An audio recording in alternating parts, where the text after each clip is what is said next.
Si Shubi Intrata ay isang artista at host sa Pilipinas na may kwento ng buhay na puno ng pagsubok at determinasyon. Lumaki siya sa Bantayan Island, Cebu.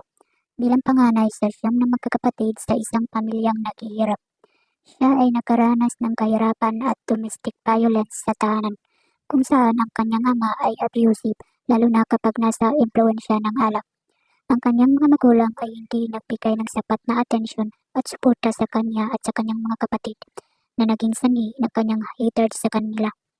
Unang nakilala si Shubi sa mga trending niyang TikTok. Marami ang mga humanga sa kanya dahil sa kagandahan, angkin at ng kanyang mahalinguyap na ngiti.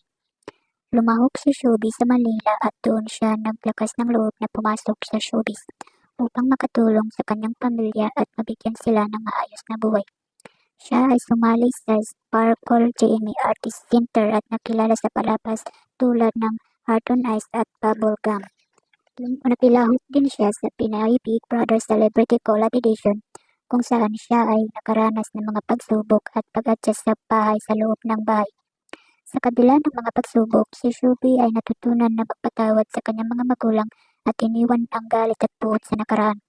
Siya ay naniniwala na ang pagpapatawad ay hindi para sa ibang tao, kundi para sa sarili upang makamove on forward sa buhay. Kahit na may trauma pa rin siya sa kanyang nakaraan, si Shubi ay patuloy na kumikilos at nagbibigay ng suporta sa kanyang mga kapatid.